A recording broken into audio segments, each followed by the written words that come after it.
পুর ভরারও কোনো ঝামেলা নেই, পুর বাইরে বেরিয়ে যাওয়ারও কিন্তু কোনো ভয় নেই যদি বানান এইভাবে ফুলকো ছোলার ডালের পরোটা। এটা শুধুই খেতে দুর্দান্ত লাগে। তো এই পরোটা বানানোর জন্য প্রথমেই ছোলার ডালটা সিদ্ধ করে নেব। তার জন্য হাফ কাপ ছোলার ডাল আমি 3-4 ঘন্টা কিন্তু আগে জলে ভিজিয়ে রেখেছিলাম। ডালটা ভালোভাবে ভিজে গেছে। এখন ডালটা সিদ্ধ করে নেব। তার জন্য কড়াইয়ে গরম জলের মধ্যে ডালটা দিয়ে দিচ্ছি। আর ডালের উপরে যে ফেনাগুলো উঠবে ওগুলো হাতা দিয়ে তুলে ফেলে দিয়ে ঢাকনা চাপা দিয়ে মিডিয়াম ফ্লেমে ডালটা সিদ্ধ করে নেব। তবে একদম সিদ্ধ করে গলিয়ে ফেলবো না, 90% মতো বয়েল করে নেব। আর ডাল সিদ্ধ হতে হতে ডোটা মেখে নেব। তার জন্য একটা পাত্রের মধ্যে 1 কাপ ময়দা, পরিমাণ মতো লবণ, হাফ চামচ মতো জোয়ান হাতে ঘষে দিলাম, তাহলে স্মেলটা ভালো বেরোবে। আর হাফ চামচ চিনি দিয়ে দিলাম, 2 টেবিল চামচ সাদা তেল দিয়ে দিচ্ছি।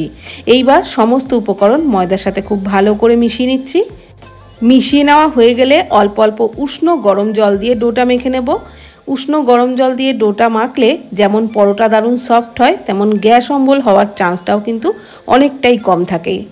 আর ডোটাকে খুব শক্ত করে মাখবো না, যেরকম আমরা পরোটা লুচি বানানোর আগে ডোটা মাখি ঠিক সেরকমভাবেই এই ডোটাও মেখে নিচ্ছি।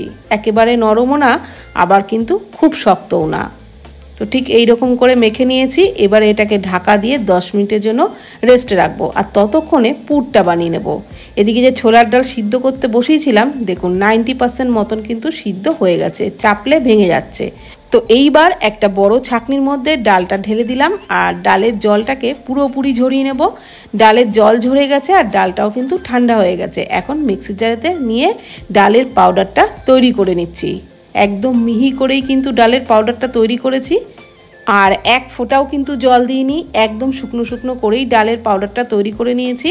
একটা বোলের মধ্যে ঢেলে নিলাম, ওর মধ্যে পরিমাণ মতো লবণ, হাফ চামচ চিনি, হাফ চামচ ভাজা মশলা, জিরে ধনে শুকনো লঙ্কা শুকনো খোলায় ভেজে গুঁড়ো করে নিয়েছিলাম, সেটাই হাফ চামচ দিলাম। আর একটা তড়কা লাগিয়ে নিচ্ছি।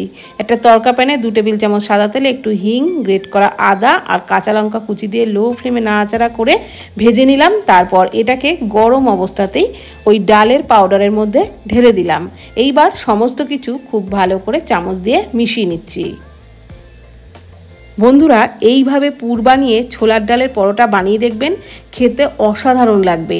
আর পুর বাইরে বেরিয়ে যাওয়ারও কিন্তু কোনো ভয়ই থাকবে না। তো এদিকে যে ডোটা মেখে রেখেছিলাম সেটাও 10 মিনিট হয়ে গেছে। 10 মিনিট পর আবারও একটু মেখে ওর থেকে লেচি কেটে নেব। আজকে কিন্তু পরোটার মধ্যে পুর ভরার স্টাইলটা পুরোই একদম অন্যরকম। পুর এক ফোঁটাও বাইরে বেরিয়ে যাবে না, তো সেইভাবেই তৈরি করব। এইবার এক একটা লেচি নিয়ে একটু শুকনো ময়দা দিয়ে একদম পাতলা করে পরোটা বেলে নিচ্ছি।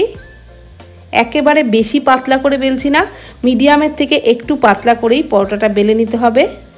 তো আমি এই রকম পাতলা করে বেলে নিয়েছি। এইবার যে পুরটা তৈরি করে রেখেছিলাম সেটা মাঝখানে দিয়ে দিলাম বেশ খানিকটা পরিমাণে। আর একইভাবে কিন্তু আমি সব পরোটাগুলোই আগে বেলে নিয়েছিলাম। তারপর একটা পরোটার মধ্যে বেশ খানিকটা পরিমাণে পুর দিয়ে দিলাম।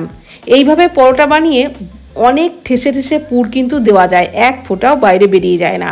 আর চারিদিকে একটু জল লাগিয়ে ওপরে আরও একটা পরোটা চাপিয়ে দিলাম।